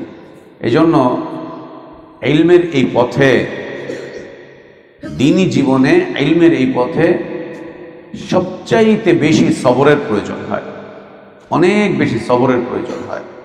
মানুষ নানান কটূক্তি করবে, সবর করো। নানান মন্তব্য করবে, সবর করো। নানান দিক থেকে তোমাকে কষ্ট দিবে, সবর করো। মানুষ তোমাকে এখান থেকে ছুটাতে চেষ্টা করবে, সবর করো। ইলমের এই পথ থেকে তোমাকে বিভ্রান্ত করার চেষ্টা করবে, সবর করো, সবর করো, সবর করো। খাওয়া থাকবে না, সবর করো। থাকার জায়গা থাকবে না, সবর করো, সবর করো। আরামায়েশ থাকবে না, সবর করো। পেটের চামড়া পিঠের সাথে গিয়ে লেগে যাবে, সবর করো। শরীর দুর্বল হয়ে যাবে, সবর করো। চোখে দেখতে পাবে না, সবর করো। মানুষ নিন্দা করবে, সবর করো। মা বাবা বিভিন্ন ধরনের প্রতিকূলতার কথা বলবে, সবর করো। অনেক বেশি সবর করো, অনেক বেশি সবর করো, অনেক বেশি। আর আল্লাহর কাছে কিছু জমা করো। হুয়া খায়রান ওয়া আ'যামা আজরা, হুয়া খায়রান ওয়া আ'যামা আজরা। আল্লাহর কাছে কিছু জমা করো, এটা সর্বোত্তম, এটা প্রতিদানের দিক থেকে অনেক বেশি প্রাপ্তি, অনেক বড়। ইলমের এই পথে সবচাইতে বড় পাথেয় হচ্ছে আল্লাহর দয়া, সবচাইতে বড় পাথেয় হচ্ছে আল্লাহর দয়া, আর সবচাইতে বড় ওসাইল হচ্ছে সবর। সবচাইতে বড় ওসাইল হচ্ছে সবর, সবচাইতে বড় ওসাইল হচ্ছে সবর। অনেকে মিলে তোমাকে প্রচেষ্টা চালাবে সরিয়ে দিতে, সবর করো। অনেকে নিন্দা করবে, সবর করো। অনেকেই কৌশল চালবে, সবর করো। অনেক ধরনের কথাবার্তা আসবে, সবর করো, সবর করো, সবর করো। দেখবে আল্লাহ তাবারক ওয়া তাআলা রাস্তা খুলে দিচ্ছেন, বেশি দিন লাগবে না। আল্লাহ সুবহানাহু ওয়া তাআলা রাস্তা খুলে দিবেন, রাস্তা খুলে দিবেন। ইলমের মাধ্যম দিয়ে যত রাস্তা খুলে, অন্য কোনো ইবাদতের মাধ্যম দিয়ে এত রাস্তা খোলে না। ইলমের মাধ্যম দিয়ে আল্লাহ তাবারক ওয়া তাআলা যত রাস্তা খুলে দেন, অন্য কোনো মাধ্যম দিয়ে এত রাস্তা খুলে না। কেন? নবী সাল্লাল্লাহু আলাইহি ওয়াসাল্লাম একে বলছেন খায়রুল কাসীর, অনেক কল্যাণ রয়েছে এতে। তোমার নফল সিয়ামে এত কল্যাণ নেই, নফল সালাতেও এত কল্যাণ নেই। তার মানে কি আমরা ছেড়ে দিব? না, ছেড়ে দিব না। ছেড়ে দিব আমরা? না, ছেড়ে দিব না, একদম ছেড়ে দিব না, একেবারেই ছেড়ে দিব না, একদম ছাড়বো না, করতে থাকবো। আজকে তোমাদের তাহাজ্জুদের আজানের পরেও দেখলাম আজান হয়ে গেল, লাইট জ্বলছে, কিন্তু ওঠার কোনো নাম নেই। ফজরের আগে আগে ওঠা শুরু করেছো, তোমাদের আগেই উপরে হিফজখানা ছেলেপেলেরা উঠে পড়তে শুরু করে দিয়েছে। তার মানে আল্লাহ তাবারক ওয়া তাআলা যাদেরকে ইলমের পথে তৌফিক দান করেন, তাদেরকে অসংখ্য কল্যাণের রাস্তা তাদের জন্য খুলে দেন, অনেক কল্যাণের রাস্তা। এই জন্য ইলমের এই পথকে কখনোই ছাড়া যাবে না, সেটা গাছতলায় হোক না কেন, সেটা গাছতলায় হোক না কেন। আমরা কিন্তু সেই মাদ্রাসার শুরু যুগ থেকে আমরা বলে আসছি, এখনো বলছি এই কথা, যে আল্লাহ আজকে এরকম সুযোগ সুবিধা দিয়েছেন। যদি কখনো এমন হয় যে এই সুযোগ সুবিধা আল্লাহ কল্যাণের জন্য আমাদের থেকে উঠিয়ে নিয়েছেন, আল্লাহ মুমিনিনদেরকে যদি সম্পদ দেন, তো সেই সম্পদের মধ্যে ফিতনাও দিয়ে দেন। আবার মুসলিমিনদেরকে যদি সম্পদহীন করেন, তো সেই সম্পদহীনতার মধ্যে আল্লাহ বারাকাত দিয়ে দেন, কল্যাণ দিয়ে দেন। সম্পদহীনতার মধ্যে কল্যাণ থাকে, সম্পদহীনতার মধ্যে অনেক কল্যাণ থাকে। আর যখনই সম্পদ চলে আসে, তখন সেই সম্পদের মধ্যে কি চলে আসে? ফিতনা চলে আসে, ফিতনা চলে আসে। অধিক পরিমাণ খাবার দাবার চলে এসেছে, মনে রেখো ফিতনা। সারা বছর মাছ আর মাংস চলছে, মনে রেখো ফিতনা আছে এতে। একবেলা হয় আর একবেলা হয় না, মনে রেখো এর মধ্যে খায়ের আছে, এর মধ্যে বারাকাত আছে। সামনে বারাকাতের রাস্তা আল্লাহ খুলে দিবেন, আল্লাহ বারাকাতের রাস্তা খুলবেন। ইলমের এই পথকে যে ব্যক্তি আঁকড়ে ধরে থাকবে কষ্ট করে, যে ব্যক্তি ইলমের পথকে আঁকড়ে ধরে রাখবে, সে জীবনে অনেক কল্যাণ প্রাপ্ত হবে, অনেক কল্যাণ প্রাপ্ত হবে। আর এই ইলমের পথকে যে ব্যক্তি নিন্দা করবে, ইলমের এই পথকে যে ব্যক্তি মারিয়ে যাবে, ইলমের এই পথকে যে পরিহার করে অন্য কোনো পথকে যে ব্যক্তি এর চাইতে বড় মনে করবে, সে ফিতনার মধ্যে পড়ে যাবে, সে ফিতনার মধ্যে পড়ে যাবে, অনেক ফিতনার মধ্যে পড়ে যাবে। আচ্ছা মনে করো তোমাদের কাছে একটা প্রশ্ন, একটা ছেলে নিজে ইলম অর্জন করছে, নিজে জ্ঞান অর্জন করছে প্রতিনিয়ত, তার উপরে আমল করছে, জীবন চালাচ্ছে, কষ্ট শিষ্ট সব সহ্য করছে। আরেকজন লোক একটা ছেলে লেখাপড়া করার জন্য খরচ দিচ্ছে, দুইজনের মধ্যে কে উত্তম? যে খরচ দিচ্ছে সে, হ্যাঁ, নাকি যে নিজে ইলম অর্জন করছে সে? দুইজনের মধ্যে কে কল্যাণজনক? যে নিজে ইলম অর্জন করছে। কার মাধ্যম দিয়ে উম্মাত সংশোধন হবে? যে নিজে অর্জন করছে, না যে ডোনার হয়েছে তার মাধ্যম দিয়ে? বিলকুল না, একদম না। ঢাকার অদূরেই একটা বড় সালাফি মাদ্রাসা আছে, একটা হাইওয়ের সাথে, ঢাকা নরসিংদী হাইওয়ের উপরে বিশাল এক সালাফি মাদ্রাসা, অনেক বড়। এই কিছুদিন আগেও সেখানে একটা দৃষ্টিনন্দন বিশাল মসজিদ করেছে, অনেক বড় মসজিদ, দৃষ্টিনন্দন মসজিদ, বিশাল একটা সালাফি মাদ্রাসা। ওখানে বাইরে সাইনবোর্ডই লাগানো আছে সালাফি মাদ্রাসা। এই সালাফি মাদ্রাসার যিনি ডোনার, যিনি প্রতিষ্ঠাতা, যিনি এখানে পুরো খরচ দেন, এই মাদ্রাসার সাথেই আর একটা স্কুল এবং কলেজ আছে, একই সাথে পাশাপাশি, দেয়ালের এই পার আর ওই পার, একই সীমানায় বিশাল এক স্কুল এবং কলেজ আছে। সেই স্কুল এবং কলেজটা এই মাদ্রাসার চাইতে অনেক বড়, অনেক বড়। এই একই ব্যক্তি স্কুল কলেজের প্রতিষ্ঠাতা, একই ব্যক্তি মাদ্রাসারও প্রতিষ্ঠাতা। এই লোক দুইটা শিক্ষা ব্যবস্থায় জারি রেখেছে। যদি আমরা প্রশ্ন করি আপনি কোনটার প্রতি ঈমান এনেছেন, উনি কোনটার কথা বলবে? আপনি কোনটাকে আফজাল মনে করেন, উনি কোনটার কথা বলবে? কোনটা? এইটা না এইটা? কোনটার কথা সে বলবে? আমরা বলবো সে কোনোটাকেই কম্পেয়ার করতে পারবে না, কোনোটাকে আলাদা করতে পারবে না, সে দুইটাই করে রেখেছে, দুইটাই করে রেখেছে। দুইটারই তিনি প্রধান অতিথি, দুইটারই তিনি সব কিছুর আঞ্জাম দিচ্ছেন। এইখানে মাদ্রাসায় এরা কোরআন হাদিস পড়ছে, ওইখানে ওরা জাহিলিয়াত করতেছে, একই সাথে একই সীমানায় জাহিলিয়াত করতেছে।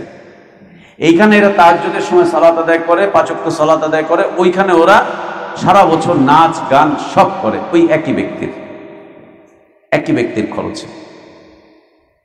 ডোনাররা এরকমই হয়ে থাকে ভাইয়া, যারা ডোনার এরা এরকমই হয়ে থাকে। ইখলাসপূর্ণ মুখলিস ডোনার এর সংখ্যা পৃথিবীতে খুব কম। মুখলিস ইখলাসের সাথে দিনী কাজে ব্যয় করে এরকম মানুষের সংখ্যা দুনিয়াতে খুব কম। বেশিরভাগ হচ্ছে এরকম, হারাম কাজেও পয়সা ঢালে, হালাল কাজেও পয়সা ঢালে, বরং হারাম কাজে বেশি ঢালে, হারাম কাজে বেশি ঢালে, বেশি পয়সা ঢালে। ওইখান দিয়ে যতবার যাই ততবার এটার দিকে তাকাই, মাদ্রাসার দিকেও তাকাই আর ওই কলেজটার দিকেও তাকাই, ততবার হতবাক হই, ততবার। উনি সবটাই করে, সবটাই করে। আল্লাহ তাকে এখন যেটা দিয়ে পছন্দ করেন, যেটা নেন। ওনার প্রশংসা দুইজনই গায়, ওলামারা ওনার প্রশংসা গায়, বেনামাজি জাহেল কুফরি মতবাদে বিশ্বাসী ওরাও ওনার প্রশংসা গায়। সবার কাছে উনি সুবহানাল্লাহ মধ্যমণি, সবার কাছে মধ্যমণি। মনে রেখো, একজন মানুষ একটা ছেলের হয়তোবা খরচ দিচ্ছে, একটা ছেলের হয়তো পিছনে হয়তোবা খরচ করছে, সে যেই সওয়াবটা কামাই করবে তার চাইতে অনেক অনেক অনেক বেশি সওয়াব কামাই করবে যে ছেলেটা নিজে পড়াশোনা করছে। এবং ওই লোক টাকা দিয়ে যতটুকু না উপকার করবে তার চাইতে হাজার হাজার গুণ, লক্ষ কোটি গুণ বেশি উপকার করবে উম্মতের এই তালেবে ইলম, অনেক গুণ বেশি এই তালেবে ইলম করবে। এবং ডোনারদেরকে নবী সাল্লাল্লাহু আলাইহি ওয়াসাল্লাম ওয়ারাসাতুল আম্বিয়া বলেননি। যারা ইলম অর্জন করে এই পথের উপরে যারা অটল অবিচল থাকবে তাদেরকে নবী সাল্লাল্লাহু আলাইহি ওয়াসাল্লাম ওয়ারাসাতুল আম্বিয়া বলেছেন। তারা ওয়ারাসাতুল আম্বিয়া। নবীদের কাজ ডোনাররা করে না পৃথিবীতে, নবীদের কাজ কারা করে? উলামাগণ করে, উলামাগণ করে। নবীগণ যে কাজ রেখে গিয়েছেন সেই কাজটুকু উলামাগণ আঞ্জাম দেয়, ডোনাররা আঞ্জাম দেয় না। এই জন্য কি আমরা আবার দান করব না, ডোনেশন দিব না? অবশ্যই দিব, আমরা বিরত থাকবো না, ওইটা আমাদের দায় দায়িত্ব। তবে চেষ্টা করব আমরা যেন এই আমলের মধ্যে আমরা নিজেরাও যেন সম্পৃক্ত থাকি, আমরা নিজেরাও যেন এই আমলের সাথে সম্পৃক্ত থাকি। আমি আমাদের মাদ্রাসার অতীত ইতিহাসগুলো মাঝে মাঝে মনে করে কখনো কখনো আবেগাপ্লুত হই, কখনো কখনো পিছনে ফিরে যাই। মাদ্রাসা যখন শুরু করেছিলাম তখন একটা নীতির উপরে ছিলাম, মাদ্রাসার খরচ খরচা যারা দিবে তাদের থেকেই আমরা খরচ দিব, যারা আমাদের দার্সে নিয়মিত উপস্থিত হয়, মাদ্রাসায় আসে, কিতাবুত তাওহীদের দার্স করে, ইত্তিবায়ে সুন্নাতের দার্স করে, আমাদের এই দার্সে কোরআনে যারা থাকে, আমাদের এই দার্সের সাথে যারা সম্পৃক্ত থাকবে তাদের থেকেই আমরা শুধুমাত্র সহায়তা নিব। যারা আমাদের দার্সে আসবে না তাদের কোনো সহায়তা আমরা নিব না। এই নীতির উপরে ছিলাম, এই নীতিটাই ছিল আমাদের, এই নীতিটাই ছিল। মাঝখান দিয়ে কেন, কি জন্য, কিভাবে, কি যে সব ওলট পালট হয়ে ভেস্তে গেল, আবার আল্লাহ তাবারক ওয়া তাআলা ঠিক করে দিচ্ছেন ইনশাআল্লাহ, আবার ঠিক হয়ে আসছে। এক চমৎকার নীতি, এই নীতি আমরা নিয়েছিলাম নবী সাল্লাল্লাহু আলাইহি ওয়াসাল্লামের থেকে।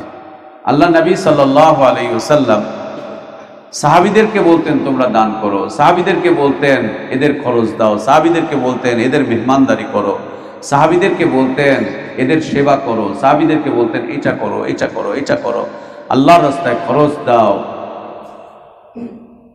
এই ভাইদেরকে খাওয়াও, এদেরকে জায়গা দাও, এদেরটা করো, এদেরটা করো। সব সাহাবীদেরকে বলতেন যারা সরাসরি তার কাছে দিন শিখেছেন, সরাসরি তার সাথে তিনি জীবন যাপন করতেন, সরাসরি যারা করতেন তাদের থেকে দিতেন। তাদের সহায়তাকে নবী সাল্লাল্লাহু আলাইহি ওয়াসাল্লাম প্রাধান্য দিয়েছেন, তার জীবদ্দশাতে প্রাধান্য দিয়ে গিয়েছেন। এগুলো চমৎকার চমৎকার সব নীতি, চমৎকার চমৎকার সব নীতি। এখানে কুটারাঘাত করা, এখানে আঘাত করা, এগুলো উচিত না, এগুলো ভালো কিছু না, সুন্দর না, এটা সুন্দর না। যে দিন চেনে না, যে দিন জানে না, যে দিন বোঝে না, সে দিনের জন্য কি খিদমত করবে? ও খিদমত করবে না, ও দিনকে এসে পরিচালনা করবে, ওর হাতের পুতুল বানাবে দিনকে, দিনকে ওর হাতের পুতুল বানাবে, ও ওর হাতের মুঠার আটা বানাবে।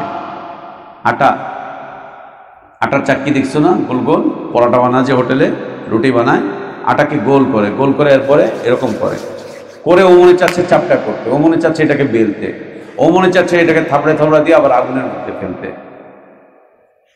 যে সমস্ত ডোনাররা দিন বোঝে না, দিন জানে না, দিন চেনে না, দিনের দার্স তাদরিসের সাথে যাদের কোনো সম্পর্ক নেই, উলামাদের ইলমি মাজলিসে যারা আসে না, তারা অর্থবিত্ত দিয়ে দ্বীনের দাওয়াতকে ক্ষতিগ্রস্ত করবে, তাদের অর্থের মাধ্যম দিয়ে দ্বীনের দাওয়াত ক্ষতিগ্রস্ত হবে।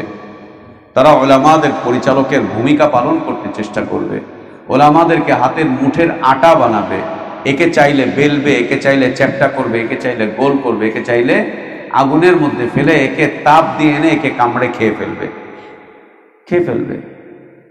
এবং আমরা দেখতেও পাচ্ছি আমাদের উলামাদের এই করুণ পরিণতি, এই করুণ দশা আমাদের উলামাদের, এই করুণ দশা আমাদের উলামাদের। আল্লাহ ইসলাহ দান করেন। তো এই পথকে কখনোই ছাড়া যাবে না, এর সাথে লেগে থাকতে হবে, এর সাথে জড়িত থাকতে হবে। ইলমের এই পথকে কখনোই ছাড়া যাবে না, চেষ্টা করে যেতে হবে। সাহাবীরা যেটা বলতেন, তাআলাউ নুমিনু বিসাআতিন, আসো আমরা কিছুটা সময় ইলমের পথে মেহনত করি, আসো কিছুটা সময় আমরা ইলমের পথে মেহনত করি, ইলমের পথে চলি, ইলম অর্জন করি, কিছুটা সময়ের জন্য হলেও আমরা তালেবে ইলম হই। প্রতিদিন কিছু সময়ের জন্য আমরা তালেবে ইলম হই, ইলমি মজলিসে অংশগ্রহণ করি, ইলমি মজলিসে এসে সময় কাটাই, ইলমি মজলিসে কাটাই কিছুটা সময় হলেও। এটা মাধ্যম তওবা ধরে রাখার, তওবার উপরে প্রতিষ্ঠিত থাকার। আল্লাহ বলছেন ইল্লা মান তাবা ওয়া আমানা ওয়া আমিলা আমালান সালিহান। আমলে সালেহের জগতে খুব পাওয়ারফুল, খুব শক্তিশালী একটা আমলে সালেহ হচ্ছে তালেবে ইলম হতে পারা, তালেবে ইলম হতে পারা। এবং আবারও বলছি ইসলামের যাবতীয় যত ইবাদত আছে, যত কর্মকাণ্ড আছে, সকল ইবাদতের মধ্যে সবচাইতে বেশি কষ্টসাধ্য আমল, কষ্টসাধ্য ইবাদত এবং সবচাইতে বেশি সবর যে ইবাদতের প্রয়োজন হয় সেটা হচ্ছে ইলমের এই পথে। শুধু তালেবে ইলমের ক্ষেত্রে নয়, মুআল্লিমিনদের ক্ষেত্রেও। তোমরা মনে করতে যেও না যে তোমরা খুব কষ্টে থাকো আর তোমাদের ওস্তাদরা খুব আরামে থাকে, বিলকুল না, একদম না। তোমাদের ওস্তাদদের ফিকির তোমাদের চাইতে বেশি, তোমাদের ওস্তাদদের কষ্ট, ব্রেনের কষ্ট তোমাদের চাইতে বেশি, অনেক বেশি, অনেক বেশি। তোমাদেরকে তৈরি করতে করতে করতে করতে এই পর্যায়ে নিয়ে আসছেন তোমাদের ওস্তাদগণ। রাত দিন অক্লান্ত পরিশ্রম করেন তারা। তাদের পরিশ্রমগুলো তোমরা দেখতে পাচ্ছ না, মনে করতে পারছো না যে পরিশ্রম করছে। একজন ওস্তাদ যতক্ষণ কিতাব নিয়ে বসে থাকে কিতাবের মধ্যে ডুবে থাকে। যখনই কিতাবটা বন্ধ করে সে চোখটা বন্ধ করছে, তার মাথায় পুরো কিতাবটা ঘুরতে থাকে। ও বিছানায় শুতে যায়, তার মধ্যে এই দার্স তাদরিস, তার মধ্যে এই তালিমগুলোই তার মাথার মধ্যে ঘুরতে থাকে। ঘুম থেকে উঠে তো এইটাই ঘুরতে থাকে তার মাথায়। সে বাড়িতে যায়, রাস্তায় যায়, এটাই ঘুরতে থাকে তার মাথায়। একজন উস্তাদের মাথাটা পুরোটা একটা লাইব্রেরি হয়ে যায়। একটা লাইব্রেরি, একজন উস্তাদের মাথা একটা লাইব্রেরি। তুমি তো একটা কিতাব নিয়ে বসে আছো, তোমার উস্তাদ একটা লাইব্রেরি বহন করছে। একটা লাইব্রেরিতে যেমন অনেক কিতাব থাকে, তোমার উস্তাদ অনেকগুলো কিতাব বহন করছে তার মাথায়, অনেকগুলো উসুল বহন করছে তার মাথায়, অনেকগুলো। মনে করার কোনো সুযোগ নেই যে ছাত্ররা খুব কষ্ট করে আর উস্তাদরা খুব আরাম আয়েশের জীবনযাপন করে, বিলকুল না, একদম না। তবে তোমাদের কষ্টগুলো উস্তাদরা ভাগাভাগি করে নেয়, উস্তাদদের কষ্টগুলো তোমরা কেউ ভাগাভাগি করে নিতে পারো না। উস্তাদদের কষ্টের জায়গা হচ্ছে একটাই, সেটা হচ্ছে ছাত্ররা কথা শোনে না, ছাত্ররা সময়কে কাজে লাগাচ্ছে না, ছাত্রদেরকে নিয়ন্ত্রণ করা যাচ্ছে না, ছাত্ররা এইটা শোনে না, ওইটা শোনে না, এরকম না। উস্তাদদের কষ্টের জায়গায় এই একটাই। আশা করছি আমরা এই সমস্ত কষ্ট দেওয়া থেকে বিরত থাকবো ইনশাআল্লাহ। উস্তাদদেরকে এই সমস্ত কষ্ট দেওয়া থেকে আমরা বিরত থাকবো। ইলমের এই পথকে আমরা পবিত্র রাখবো ইনশাআল্লাহ। এই পথকে নিয়ে আমরা এগিয়ে যাব সামনের দিকে ইনশাআল্লাহ। এই পথকে আমরা আরও মজবুতভাবে ধারণ করব, আরও চমৎকারভাবে আমরা এই পথকে ধারণ করব ইনশাআল্লাহ। আল্লাহ বলছেন যে ব্যক্তি এই তিনটি কাজ করবে, তওবা করবে, ঈমান আনবে অথবা ঈমান নবায়ন করবে। কারা ঈমান আনবে নতুন করে? কাফের মুশরিকরা, মুরতাদরা ঈমান আনবে। এক্ষেত্রে মুরতাদ কারা হবে? এক্ষেত্রে মুরতাদ হবে যে ব্যক্তি জিনাকে হালাল বলবে, যে ব্যক্তি হত্যাকাণ্ডকে হালাল বলবে, হালাল জ্ঞান করবে, সে মুরতাদ হয়ে যাবে। ইসলামে ওর সুযোগ থাকবে না। কেউ যদি মনে করে যে আমি ওর সাথে কথাবার্তা বলে দিন দরবার করে ওকে সন্তুষ্ট করে আমি ওর সাথে জেনা করেছি, এটা অপরাধ না, এটা অপরাধ না। প্রেম করছে, প্রেম করতে করতে জেনার মধ্যে জড়িয়ে পড়েছে, বলছে আমরা তো নিজেরা নিজেদেরকে সন্তুষ্টির সাথে এটা করেছি, এটা অপরাধ হবে কেন, এটা গুনাহ হবে? বিলকুল না। এ মুরতাদ হয়ে যাবে, মুসলিম থাকবে না, এ মুরতাদ হয়ে যাবে। ওর এই কথাবার্তাগুলো মুরতাদ, ইসলাম থেকে বের হয়ে যাওয়ার কথাবার্তা। ওকে মুরতাদ বলবো কি বলবো না সেটা ইলমি বিষয়বস্তু, ওকে মুরতাদ বলা যাবে কি যাবে না এটা ইলমি বিষয়, কিন্তু এই কাজটা মুরতাদ হয়ে যাওয়ার কাজ, এই কাজটা মুরতাদ হয়ে যাওয়ার কাজ। তওবা করবে আল্লাহর কাছে, ঈমান নবায়ন করবে অথবা ঈমান আনয়ন করবে, আর আমলে সালেহ করবে।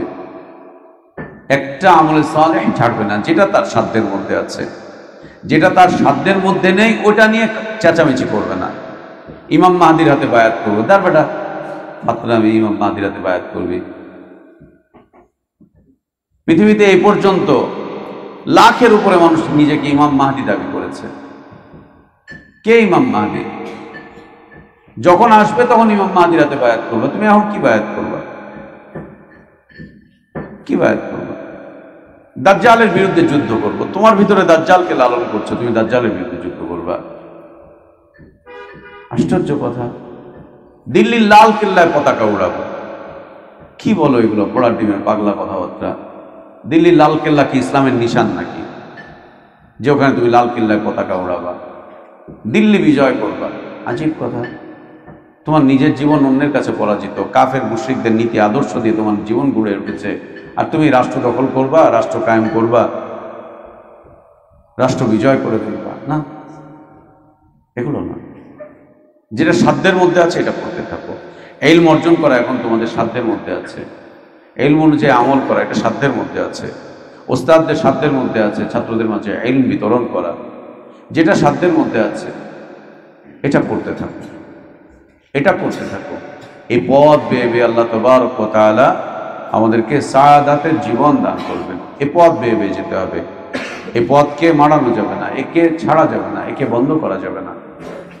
ওয়ামিলা আমালান সালিহান, ফায়দা কি হবে? ফাউলাইকা ইউবাদদিলুল্লাহু সাইয়্যাতিহিম হাসানাত।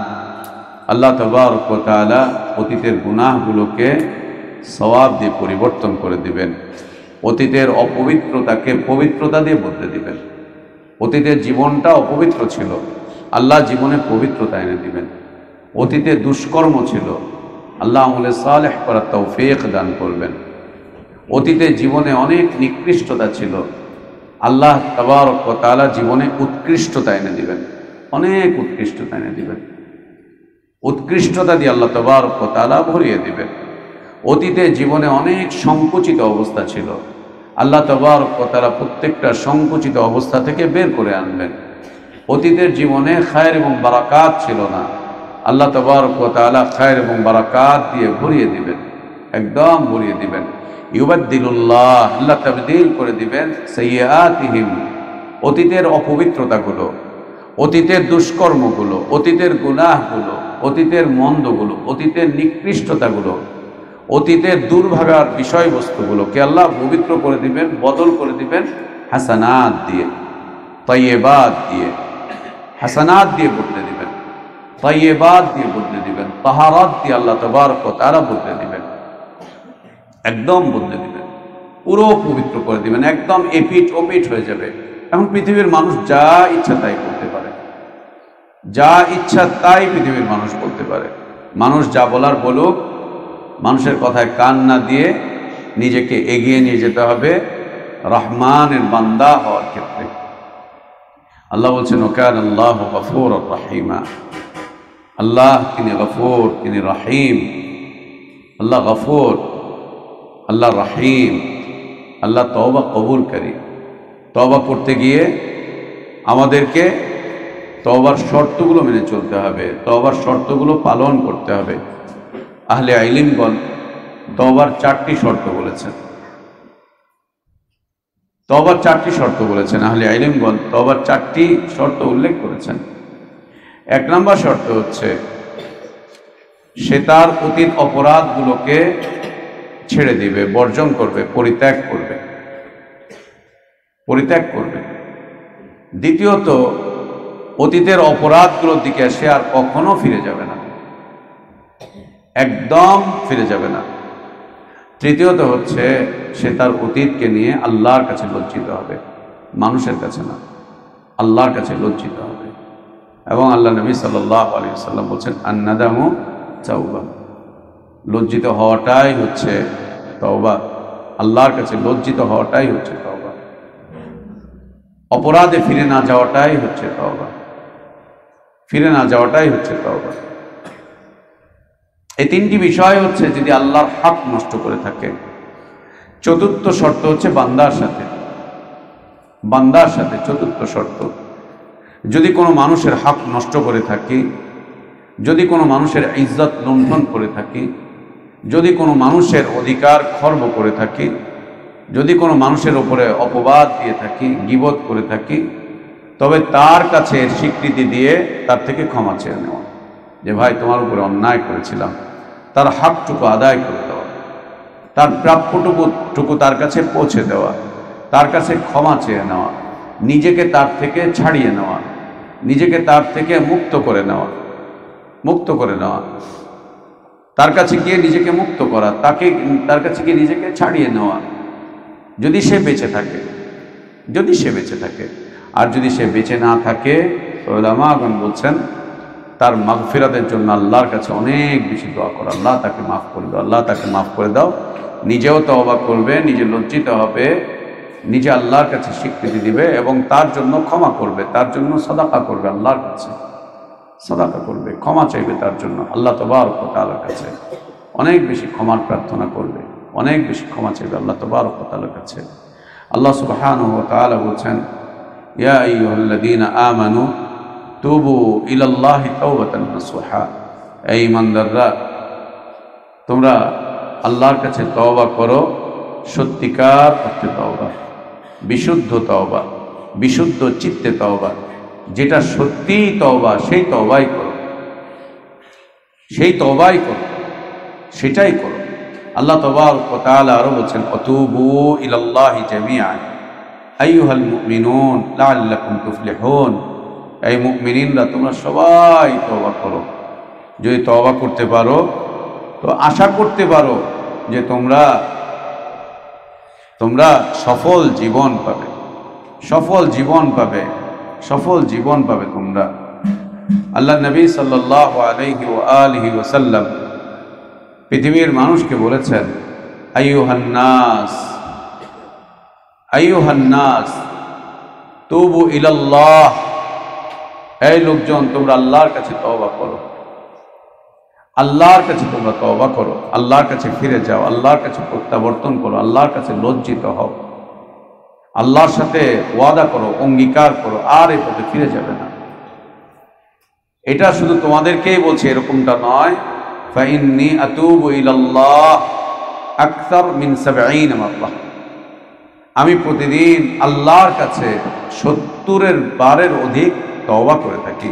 আল্লাহর নবী হওয়ার পরেও আল্লাহর কাছে এতবার তওবা করতেন, গুনাহ না থাকার পরেও আল্লাহর কাছে এতবার তওবা করতেন, আল্লাহর হক নষ্ট না করার পরেও আল্লাহর কাছে এতবার তওবা করতেন, মানুষের হক নষ্ট না করার পরেও আল্লাহর কাছে তওবা করতেন। দ্বিতীয় বর্ণনা হচ্ছে নবী সাল্লাল্লাহু আলাইহি ওয়াসাল্লাম শতবার তওবা করতেন। তওবার মাধ্যম দিয়ে আল্লাহ তাবারক ওয়া তাআলা মুমিনিনদের দুনিয়া এবং আখিরাতের সফলতা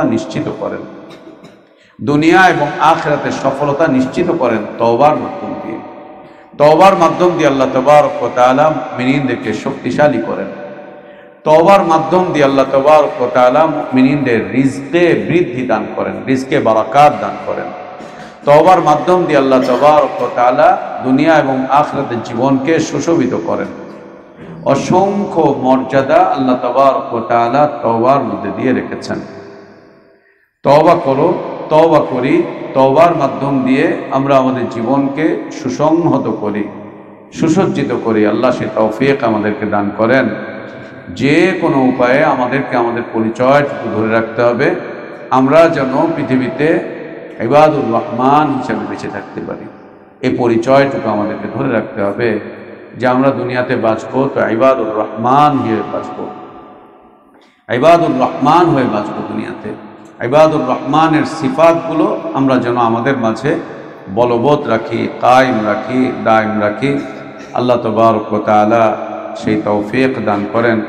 আল্লাহ বলছেন, ওমান তাবা ওয়া আমিলা সালিহান ফাইন্নাহু ইয়াতুবু ইলাল্লাহি মাতাবা, ওমান তাবা ওয়া আমিলা সালিহান ফাইন্নাহু يتوب إلى الله متابا.